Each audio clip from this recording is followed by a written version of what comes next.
मंत्री जी, हमारे राज्य में कोई भी भिक्षुक या किसी भी कलाबाज को हमारे राज्य में प्रवेश न करने दिया जाए। यदि किसी ने भी इस नियम का उल्लंघन किया तो उसे कड़ी से कड़ी सजा दी जाएगी। राजा ने उस राज्य में प्रतिबंध लगा रखा था कि कोई भी भिक्षुक अथवा किसी भी प्रकार का कोई भी कलाबाज उनके राज्य में प्रवेश नहीं कर सकता।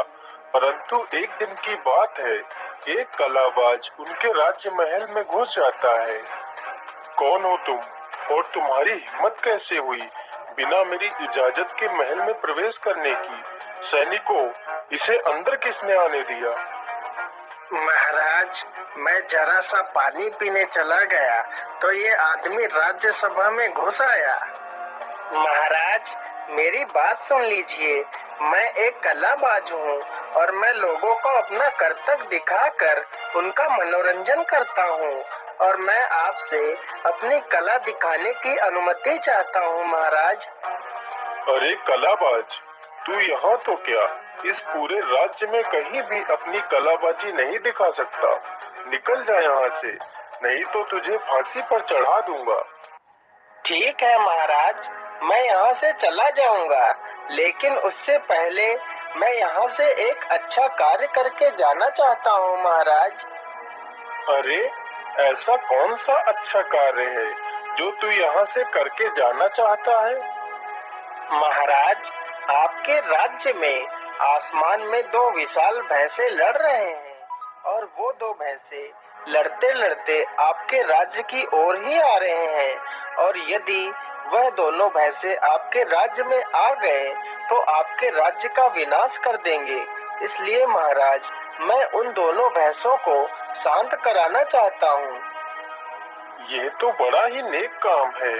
जाओ और जल्दी से उन दोनों भैंसों को शांत करो। ठीक है महाराज, तो आप अपने बगीचे में चलिए, वहीं से मैं आसमान में जाऊंगा। महाराज, मैं जा तो रहा हूँ, लेकिन मेरी पत्नी को कौन सुरक्षित रखेगा? अरे कलाबाज, तुम अपनी पत्नी की चिंता मत करो, उसकी सुरक्षा की जिम्मेदारी मेरी है।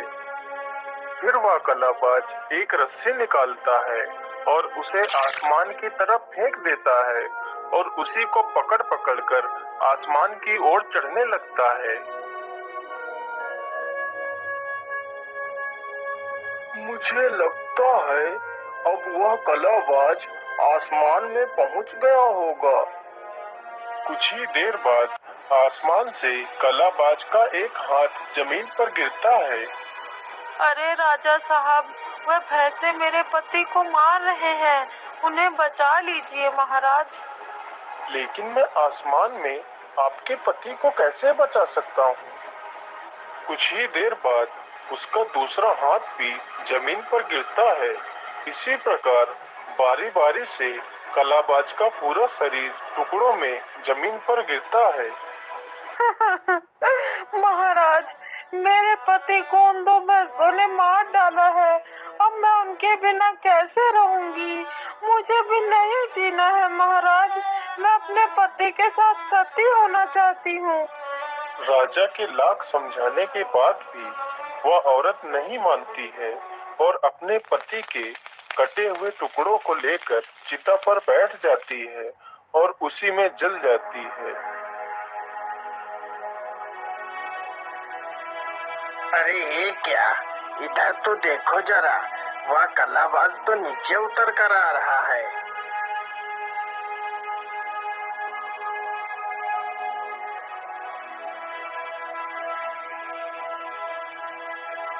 महाराज, अब मैंने उन दोनों भैंसों को शांत कर दिया है। अब मैं आपके राज्य से जाना चाहता हूँ, लेकिन महाराज, मेरी पत्नी कहीं नजर नहीं आ रही है।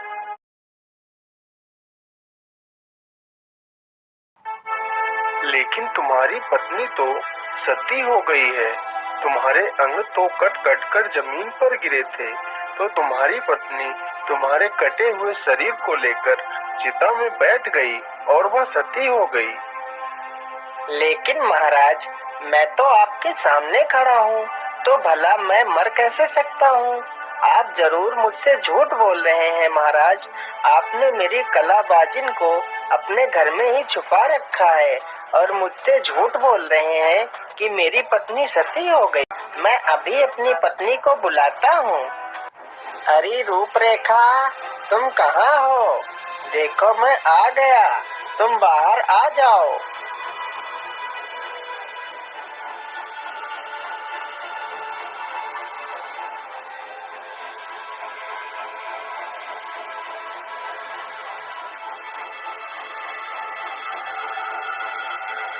अरे हाँ हाँ, यह तो कलाबाजिन ही है।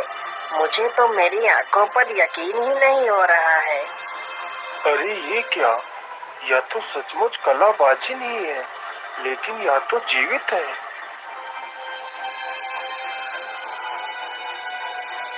लेकिन कलाबाज, ये तुमने कैसे किया?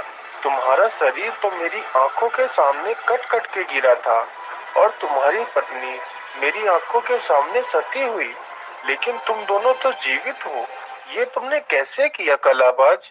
महाराज, यही तो हमारी कला थी जो हम आपको दिखाना चाहते थे। महाराज, हमने 52 विद्याएं सीखी है, जिन्हीं विद्याओं के दम पर ही मैंने आपको ये सारी कला दिखाई है। अरे कलाबाज, मैं तुम्हारी कला से अत्यधिक प्रसन्न हुआ, इसलिए मेरी तरफ से यह भेंट स्वीकार करें। और कलाबाज, मैं भी यह विद्या सीखना चाहता हूँ। मैं चाहता हूँ कि यह विद्या तुम मुझे सिखाओ।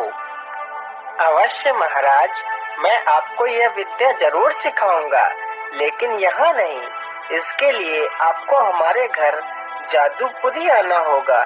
वहीं पर मैं आपको ये सारी विद्याएं सिखाऊंगा। अच्छी बात है कलाबाज, मैं कल ही तुम्हारे घर आऊंगा और आपसे विद्या सीखूंगा।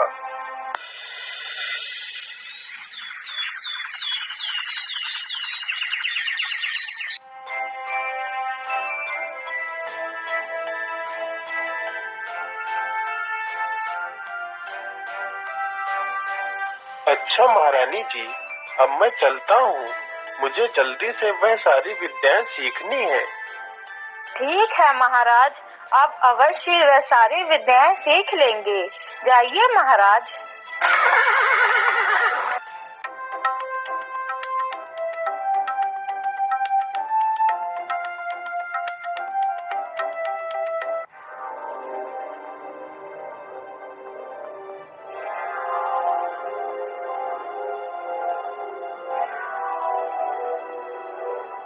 आइए महाराज, आपका स्वागत है। लेकिन महाराज, आप ये किसे लेकर आए हैं? आपको तो अकेले आना चाहिए था महाराज। अरे कलाबाज, ये हमारे मंत्री हैं, जो सदैव हमारे साथ ही रहते हैं। लेकिन महाराज, मैं जहाँ पर आपको विद्याएं सिखाऊंगा, वहाँ सिर्फ मेरे और तुम्हारे सिवा तीसरा कोई नहीं होना चाहिए। ठीक है, तो हमारे मंत्री जी बाहर ही प्रतीक्षा करेंगे।